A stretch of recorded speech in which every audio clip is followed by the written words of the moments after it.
I think that was like the first step I took. I actually went all the way through the entire interview process without applying for the job at all. We're changing directions. Well, this is a terrible direction. Like, can you change it to another direction? Quite frankly, I always keep myself open to opportunities. All this stuff I know, I learned from talking to people and looking it up. You have to have something that quantifies your success.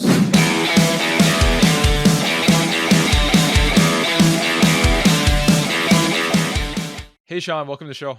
Hey, how's it going? Happy to be here, Max. How was your New Year so far? Pretty good, pretty good. Started a very a brand new job January 3rd at the start of the new year. Has been very exciting joining this organization. So I feel like it definitely is a new year, new me sort of deal going on. Oh, yeah, you're definitely living the phrase "New Year, New You," right?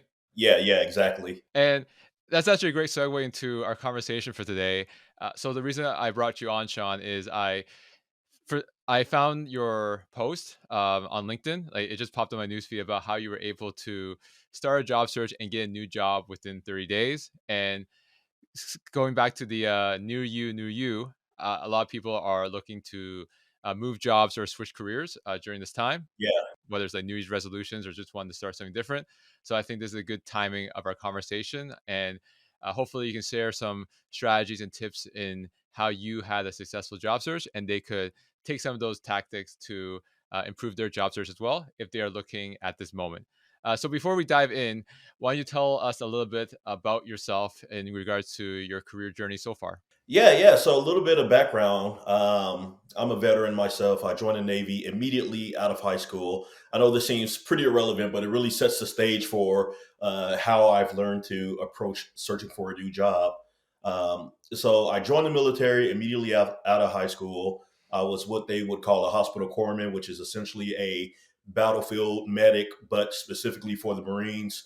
The 7 years in, decided I wanted to get out, and absolutely none of my training or certifications I received transferred into the outside world. So there was no like leaving the military, jumping immediately into essentially the same career, just in a private sector.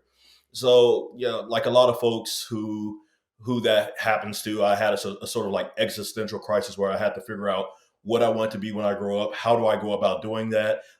At the time, the military didn't necessarily do a great job preparing folks on how to translate their skills, write a resume, show up for interviews. It's kind of like here are the basics, and good luck.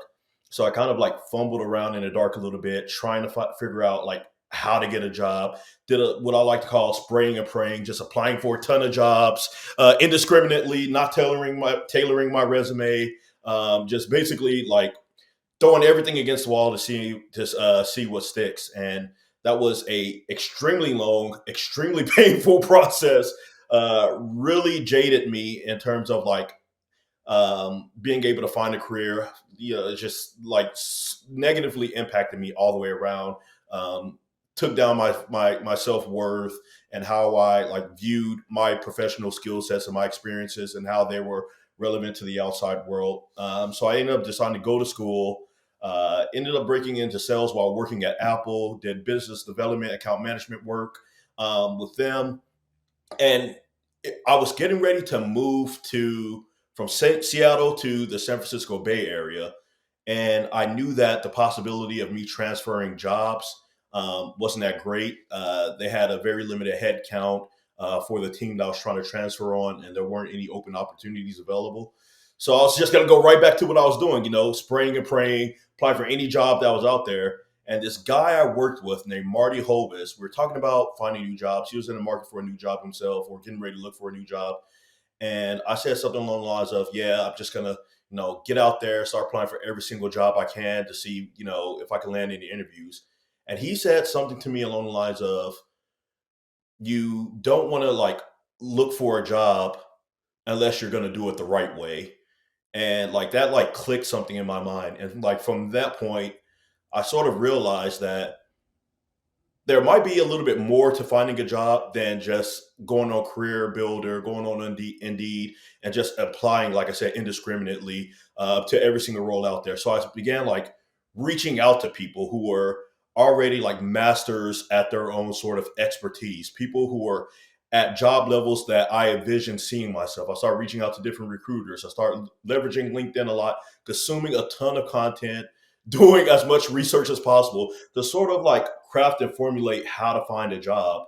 And through that process, I ended up landing at my very first startup, shift.org, which was in the career services field. So it's perfect. Like right when I started sort of really becoming obsessed with how to find a career, I landed a job that was essentially how can we take that process and scale it out to all individuals. So I did that for a couple of years, moved over to a business development role at a company called Spaces, which was a career social media app, and once again found myself like leveraging all of the sort of experience I've had in terms of trying to find a new job.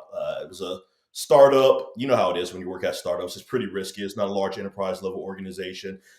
There's a lot of benefits, but there are inherent risks of working at a startup. For us, we weren't an immediate revenue generating product. So and I actually joined as a contract employee with the expectation that it would convert to a full time job.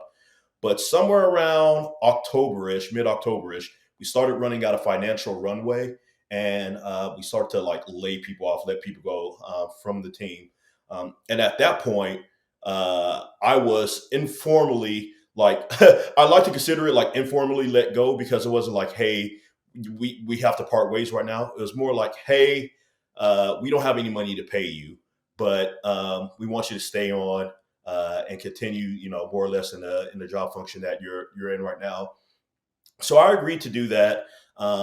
Stuck that out for October, and then was in my mind trying to figure out like, are we going to get more funding? Are they going to be able to like bring me back on a salary? Start weighing pros and cons, looking at the entire job landscape that was out there, and then come the second week of November, November 11th, I want to say November 10th, November 11th. That week, I was like, okay, it's for sure time to find a new job. And so I just took all of the practices that I've learned over time and put them in place, and was able to drive towards a successful outcome within like pretty much a month's period of time, and that's including a week long break for Thanksgiving. Wait, hold on. So you're saying like, oh, we can't pay you, but we want you to stay on. So you were working for free for a bit until you hopefully they got funding so they can pay you and put you back on salary. Yeah, yeah, that was the goal because we were in the middle of fundraising. We had a WeFunder going where we are essentially trying to crowdsource or crowdfund our continued existence, and it wasn't as successful as we would have hoped, considering the economic climate out there at the time. And I think our CEO, if I'm not mistaken, Christoph Whitting, super swell guy, incredible, passionate entrepreneur. I think they are still fundraising as we speak, but at the time, you know how it is, where it's like, well, as much as I love a job, at the end of the day, I still have to keep a roof over my head and love the mission, but I also love not being homeless. So, Yeah. so I was like, I You also can't love leave paying your behind bills, this. right? Yeah, okay. This is unsustainable. So you started your job search like you said like a little bit around or after Thanksgiving, right? No, before Thanksgiving. I started Before. Oh, wait, before. like the Okay. week of like November 11th. I went back and looked at a couple of notes, and this is like when I 100% started hardcore searching for jobs, where I like made my mind up that I'm going to look for a new job. Before then, because I'm on LinkedIn, um, quite frankly, I always keep myself open to opportunities.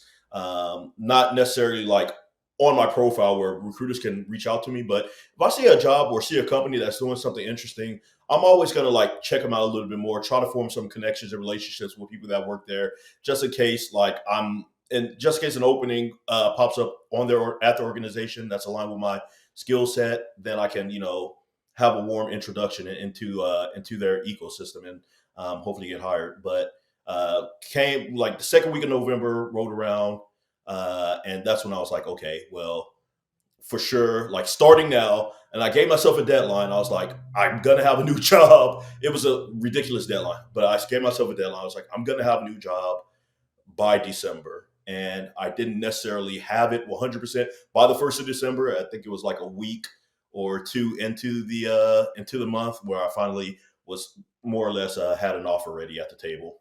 So it's interesting that you job search like so late in the year because there's a lot of advice out there saying that November, December are the worst times to job search because like everybody's on holiday.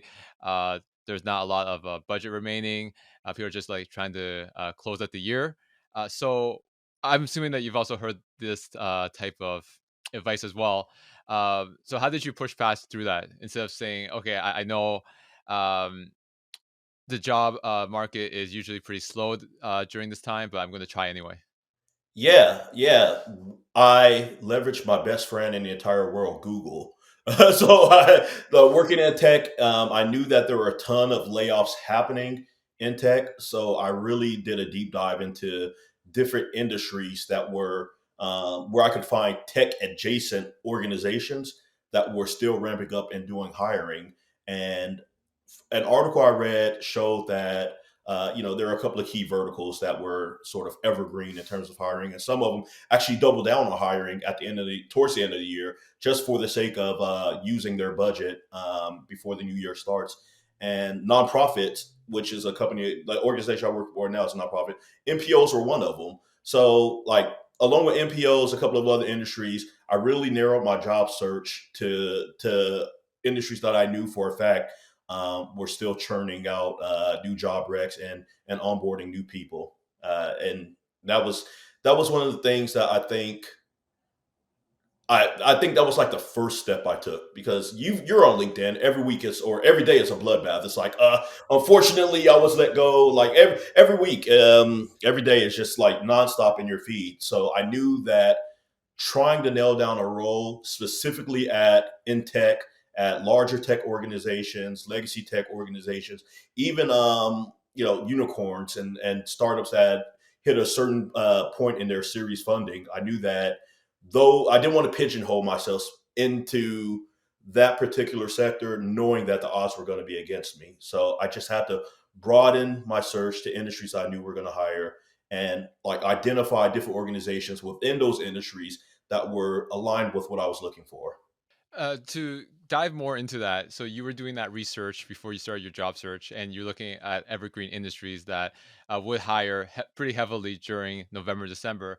How did you like nail down those industries, and how did you know that you had transferable skills from your tech background into these industries? Yeah, yeah, that's a really good question. So I did a ton of Googling, read a bunch of articles on Business Insider, Forbes, and almost every single article had like different things to say, different perspectives. There are different writers, different organizations, different. They're looking at the market overall through a different lens, but there were recurring industries and recurring sectors that kept popping up in all those lists.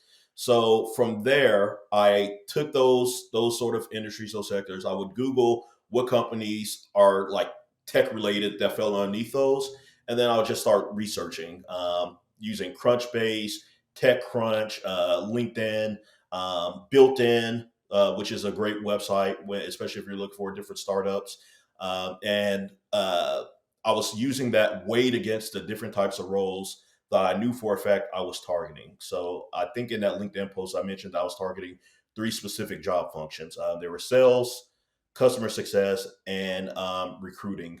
So, very specific job titles I was looking after were customer success manager, account executive, and I think at one point I was looking for sales development representative manager because I thought that was interesting, and then recruiter. And then from that list I developed, I would essentially like cross reference that with every organization that I would research and look up until I found a fit. And once I found a fit, when I would apply for the job. Yeah, like you made a good point about like having a target job search approach. A lot of professionals, if they're looking for a new opportunity, they'll have a very general resume, and then, like you said, during your younger days, you would just spray and pray, hoping for the best, and they don't usually get the results they want. But for you, you nailed down the industries, you nailed down the three roles as you mentioned, and then you made a resume tailored towards like each role, right? Yeah, exactly. So I created a master template for each of those respective organizations, and I knew that I had transferable skills because of the nature of working in startups. You wear a lot of hats, you perform a lot of job functions. You come in as an account executive, and you end up doing the role of marketing, business development, customer success, recruiting. And so, what I would do is I created three specific resumes that fell underneath those three different disciplines, and I extracted all of the relevant information and job functions and responsibilities and things that I had accomplished wearing each of those hats, and created a resume specifically for them. And I would say that with things like sales and customer success, it's really easy, because for the most part, every single sales and customer success job, they're all looking for the exact same like core competencies, core qualifications, and requirements. There's only a handful where they ask for very specific experience, and if I had that experience, I would make sure to tailor my resume, add in a couple of experience bullets, whatever, to really highlight that I was capable of executing that function. So you have like your master resume with like a whole bunch of bullet points, and then you would segment them out based off the position, right? Yeah, yeah, exactly. So I would have my sort of talent acquisition resume, my customer success resume, and then my sales resume. And then if I had anything that if I found a job that required a little bit more specification on either of those umbrellas, then I would create another resume, and really specify the experiences that I had that made me a relevant candidate. And um, just doing some quick math here, what was the response rate from applying to these jobs with that targeted resume that you had? Was it like a lot higher than if you did general? It was actually pretty good. Yeah, yeah, it was pretty. I'm not gonna lie to you. It was pretty. It was pretty good. Like out of all the jobs I applied for, which was well over 15, I heard responses from over half of them. And I would say that what really helped me was the fact that I wouldn't just apply for a job. I would apply for the job and try to find any sort of human connection, that can create an inroad, a path into the organization that I could. So, for example, this current job that I landed, I saw the job, I applied for it, I looked up the director, and I just sent them a message. I was like, "Hey, I'm new to Tulsa, saw this job opportunity, really love what you're doing. Would love to stay connected as you continue to build out your team and your organization." And she responded, director Megan responded almost immediately. It was like, "Hey, thank you for reaching out. Thank you for the pleasant note. I'll make sure to like push your information or let our recruiting team know that you apply for the role. It looks like you have a pretty good background." And I want to say like the day after or the day after that day, like 2 days later, within that ballpark, I had a call from the recruiter.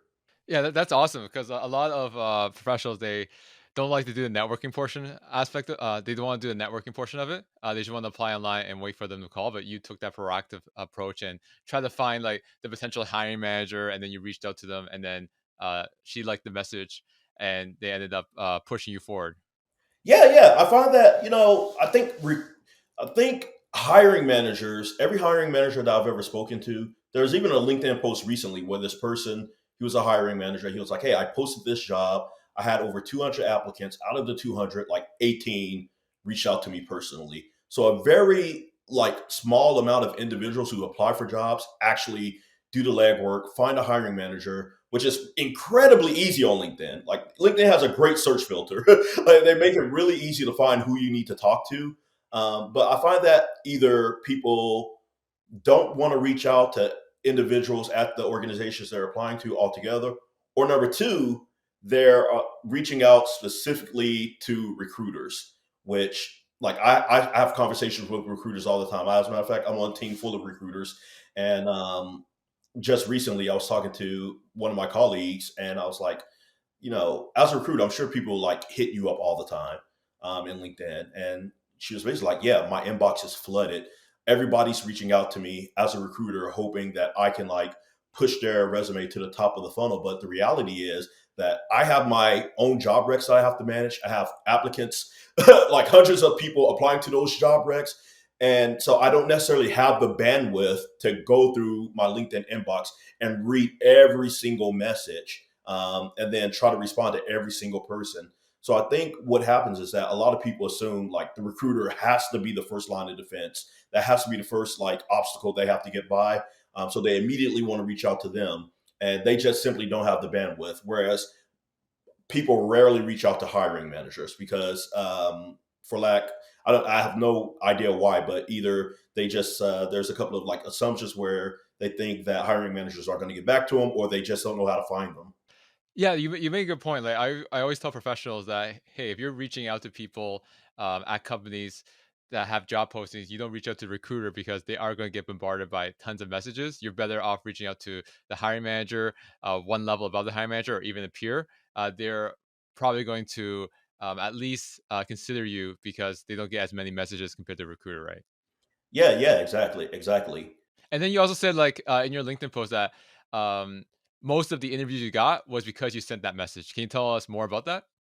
Oh yeah, 100%. And I there was there the almost every single interview that I had was the result of me reaching out to a hiring manager. So a great example would be this guy named Mike Boyle from a company called True Video. He posted on LinkedIn that they were looking for account executives. Their product and solution was something that really resonated with me. Like he told a really compelling story in his LinkedIn post and commented on it, and then sent them a connection request with a little note like, "Hey, I saw you were hiring for this opportunity. Like, here's why I'm interested in it, and I would love to have like a conversation with you."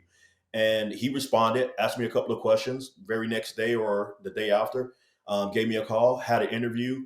I actually went all the way through the entire interview process without applying for the job at all. Like I didn't even fill out an application.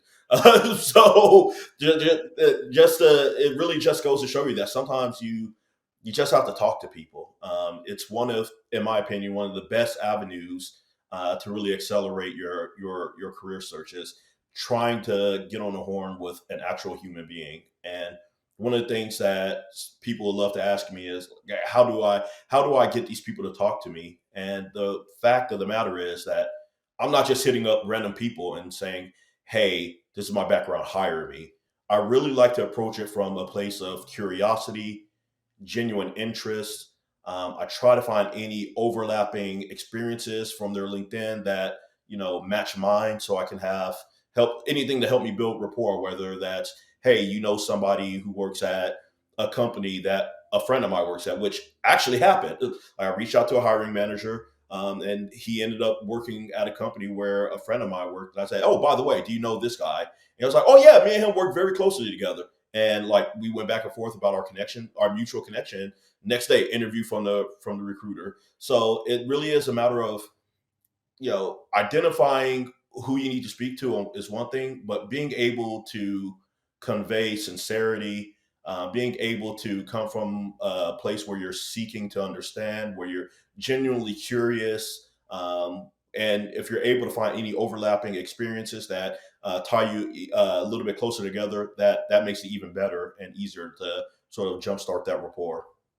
Yeah, absolutely. So it's not like sending out a message saying, "Hey, I applied to this job. Here's my resume. If you didn't see it," it's more about like, "Hey, I'm very interested in this position and this company. I would like to learn more about it." As you said, you want to ignite the curiosity aspect of it and show a genuine interest.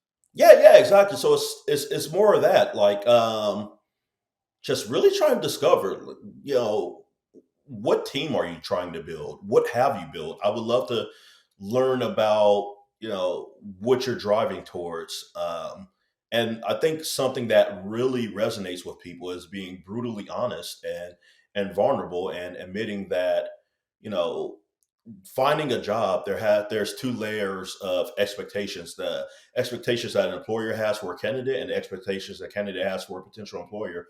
So really leveraging the fact that, hey, you're at a place where I think I want to go, but I don't want to waste anybody's time, mine, any members of your teams. So I would love to have a conversation to figure out if to figure out if this is the place where I want to toss my hat in the ring, before actually doing so. And I think that resonates with a lot of people. It shows that you're very thoughtful. You have very specific intent for the conversation, and you're not just somebody who's out there applying for anything and everything. It's showing that you legitimately have an interest, and you're trying to take it a step further to understand if it's going to be a mutual fit.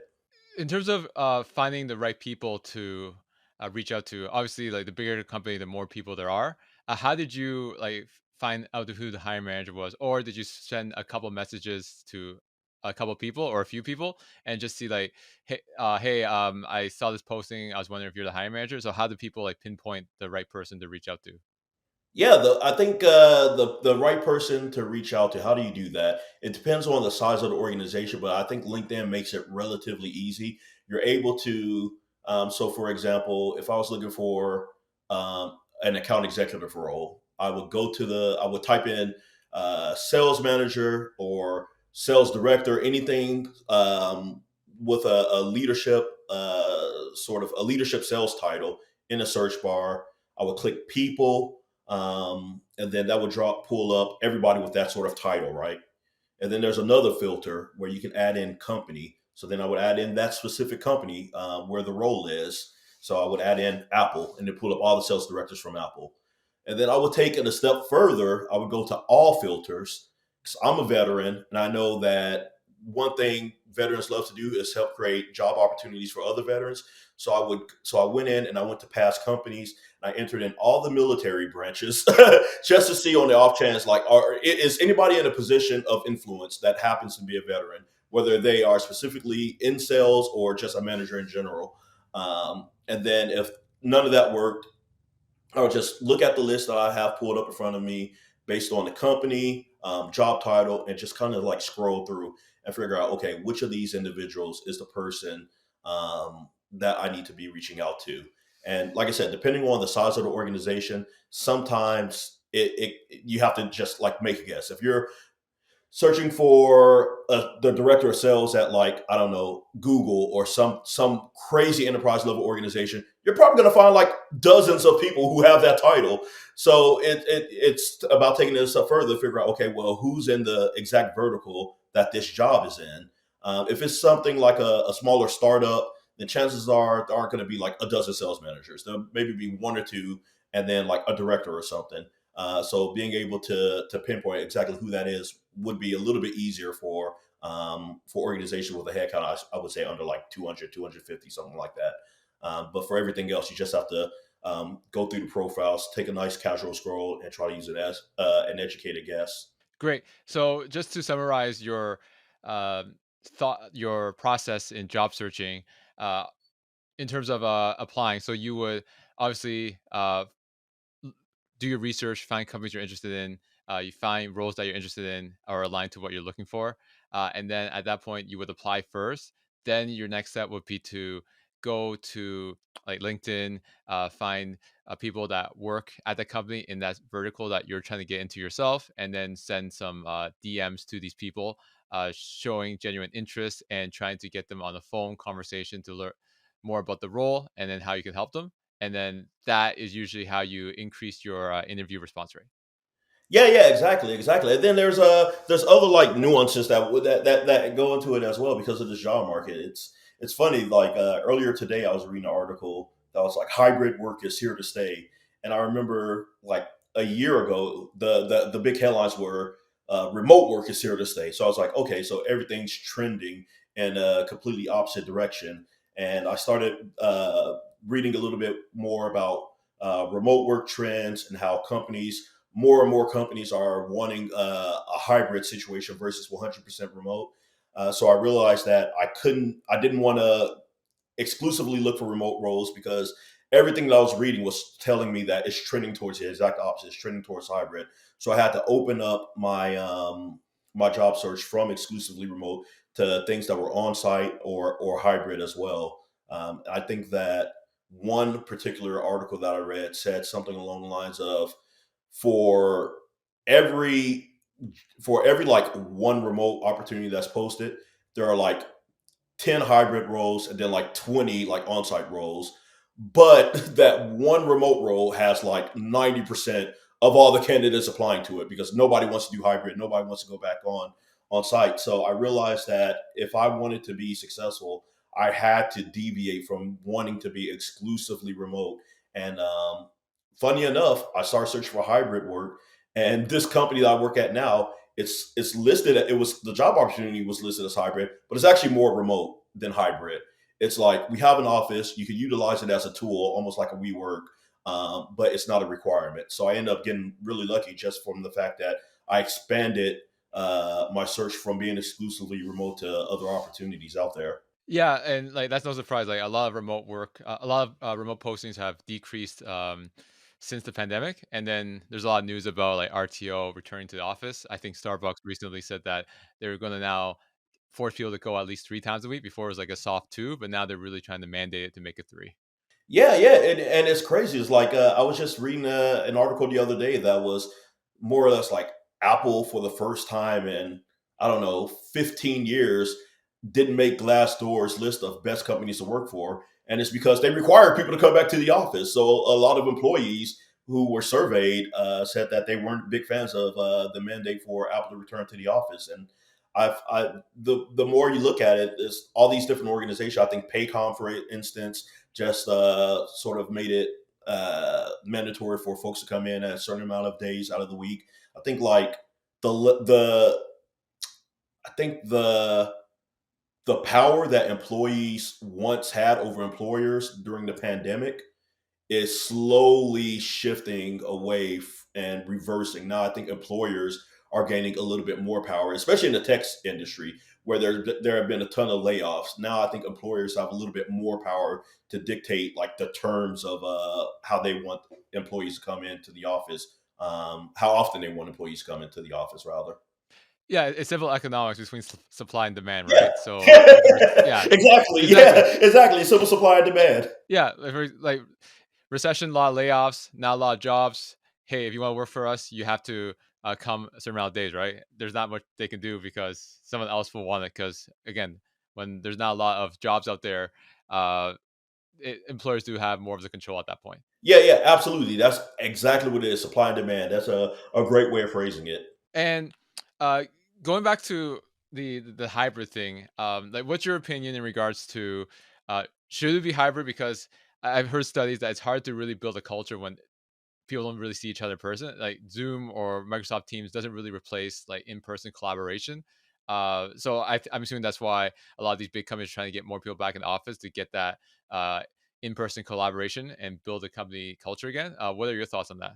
Yeah, that's a really good question because, and I feel like so the company I'm at now, the organization I'm at right now, inTulsa, great organization, great mission. Like we are on a path of trying to bring tech companies to Tulsa to expand opportunities for our local population, so that you don't necessarily have to live in a New York City or a Los Angeles to break into tech or to find a career that has tons of upward mobility potential. That's my small plug for the company. So we just had an offsite, and I got to meet everybody. We have a couple of folks who aren't local to Tulsa. Got to hang out with them all in like one big physical room. I gotta say, there was great energy there. It was a great energy that I feel like can't easily be replicated. And if you're hosting like a Zoom and there's like 5 or 6 people on your team, and you're all just kind of like the relationship almost feels static. That said, I think that it depends on the person. I don't like the idea that companies want to mandate people return to work for the fact of building culture, because I think number one, anytime you force somebody to do something, that's not a good way to jumpstart building culture. Where you're giving somebody a hard requirement where you're like, come back to the office or you're fired. Like that's just a terrible way to jumpstart trying to build your culture. Giving somebody an ultimatum. But number two, I think that when things start shifting towards being remote, it created a ton of opportunities for people who were either marginalized or people with disabilities. It just created more accessibility to opportunities that folks necessarily wouldn't have had uh, if they had to come physically into an office. I'm talking about like somebody who is trans and they just started transitioning and they didn't want to go, and they felt like they didn't want to be in a position where they had to go in the office physically and like have to deal with microaggressions or explaining what's going on. There was like an added layer of comfort and safety with them being able to participate in an organization remotely. Same with people who had accessibility issues. So I feel like creating this broad sort of requirement to have everybody come into the office really disenfranchises people who are already approaching their career from a position of disenfranchisement, where they don't necessarily have the power to just pick up and go to any single company that they want because they have so many other considerations to keep in mind. And then number three, I just think that, you know, people, after you've been remote and you realize how much time you get back to yourself, and how much like money you save not going to the office, these are like tangible things. Well, not necessarily tangible because time is abstract, but these are things that you can feel like every single day. So, for instance, when we went completely remote, I got to spend an entire year with my dog. I didn't have to put my dog in a crate for 8 hours, 8 hour plus while I commuted to work, did my 8 hour a day, commuted back. So, like, that's 10 hours away from them. They're at home, they're lonely, they're bored, whatever. And I got to spend over a year with him every single day. He was an older puppy, about 15, right before we had to, sadly put him to rest because of health issues. And it's like small things like that are what people are realizing is the most important. Like having that time back, even if it's like that hour or 2 hours that you spent commuting, or the 8 hours that you spend away at an office altogether, like having a sense of ownership over your time and being able to manage where your time is spent, like that's a huge benefit for remote work.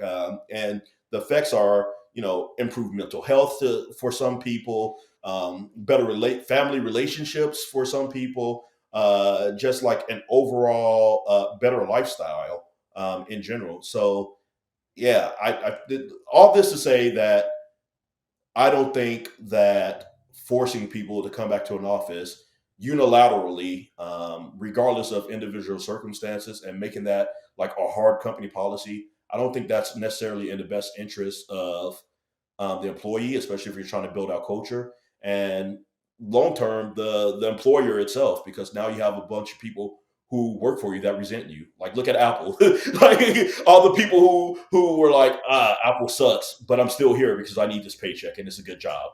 But like, are you really going to get the performance out of that disgruntled employee that you would have gotten if you would have met them halfway or met them in the middle, or took their needs into consideration first? Probably not. They're not going to be as motivated or as driven because now this is something that they have to do and they feel like they've been strong armed into it.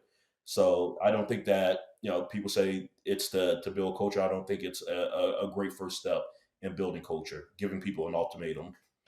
Yeah, I think brand the reputation of a brand can only go so far.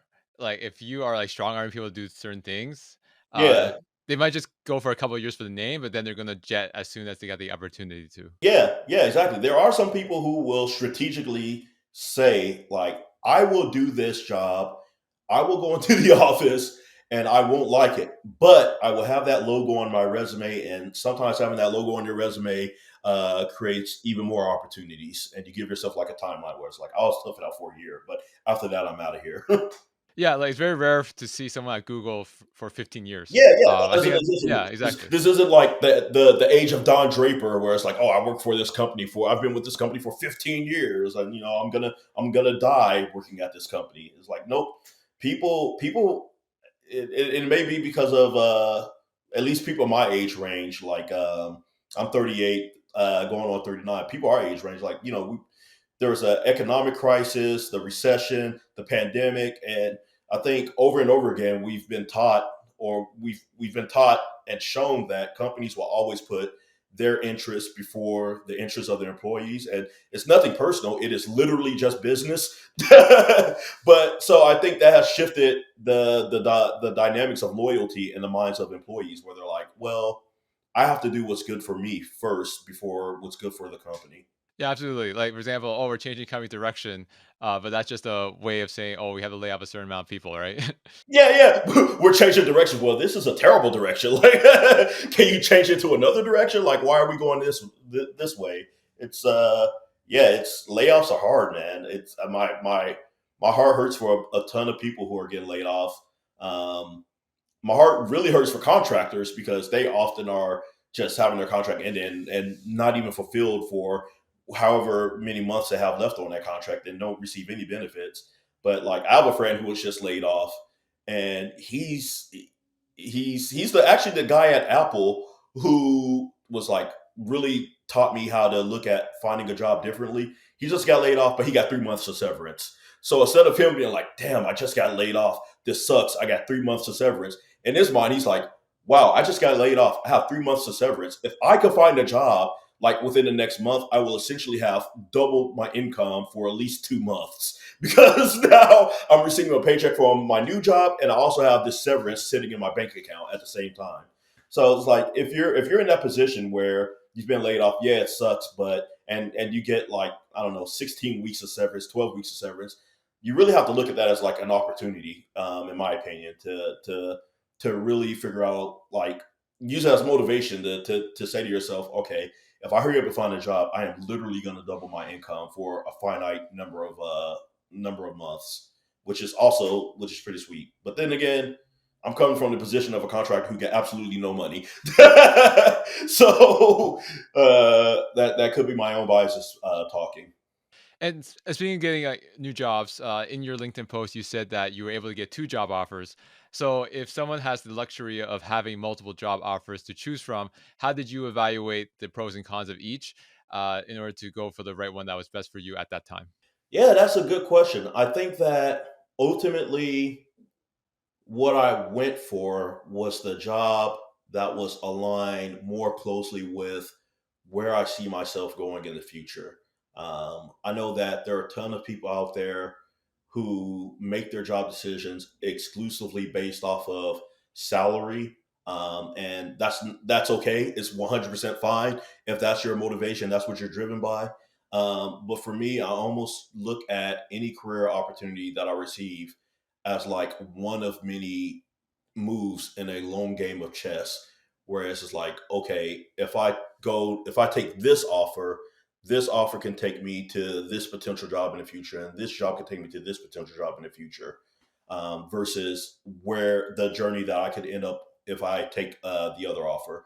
So looking at both, I just tried to weigh which one would lead me to the path that closely aligns with ultimately what I see myself doing 3 years from now, 5 years from now, and I use that to help inform my decision.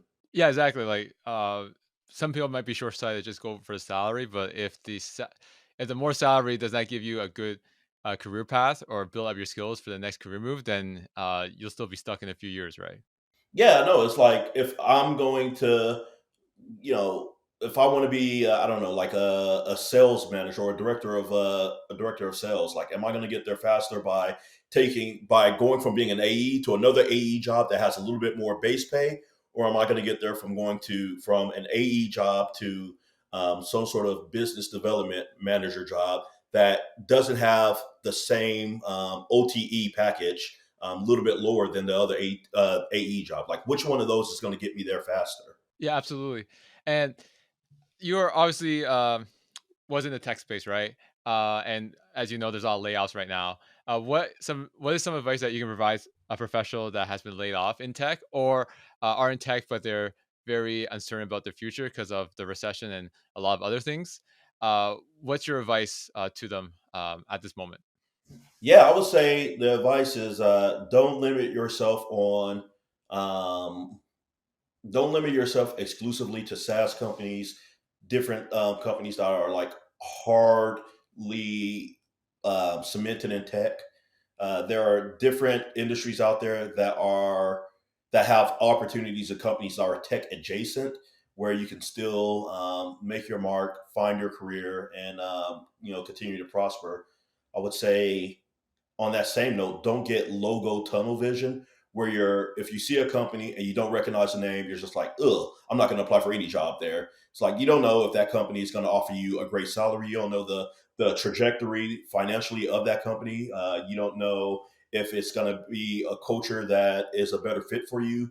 You don't necessarily have to go out and chase like the most well-known brands out there for the sake of just saying that you work at that company. I don't know. Maybe you've seen it on LinkedIn where people are like ex Google, ex Facebook. oh, that's nice, but like it really doesn't mean anything these days. Like every now and then, like I said earlier, like there are certain logos that could potentially unlock future opportunities, but that's not never a guarantee, and it's not the end all be all, especially when it comes to trying to find personal satisfaction in your role and a little bit of fulfillment. So you have to be able to make sure that you're not approaching your job search with any sort of logo biases and only going after the well-known companies out there, because doing that you could possibly skip over the perfect opportunity at a lesser known organization. And on that note, a lot of startups are still hiring. I just read an article the other day, I think it was in Forbes or Business Insider. There's plenty of startups that are still hiring, and they're saying that it's a huge loss for big tech, but this round of layoffs has been a huge gain for smaller startups, because now they have like a vast pool of candidates, and they don't have to compete against Meta. They don't have to compete against DoorDash, because all those people are doing layoffs and are hiring freezes. So look at startups if you haven't considered them. I would say continue to network, leverage your network. I know you hear that all the time on LinkedIn, but it really is incredible. Some of the folks that I reached out or during my job search who helped create opportunities weren't just hiring managers that I didn't know. There are also people at the peer level who were able to submit a referral for me. So reaching out to people that and saying, "Hey, look, I'm interested in this role, dude. Can we hop on a call? I want to hear a little bit about your experience with the company before I apply for it." That people are almost always willing to put in a referral for you, especially if you're in some sort of tech industry, because they'll get a bonus, or any organization outside of tech like that, they'll get a bonus if you're successfully hired and you're like retained for a certain amount of days. So there's a little bit of incentive for people to refer you to different opportunities. And then I guess lastly, I would say you have to approach searching for your job like you're searching for it. Like you approach searching for your job like it's a job itself.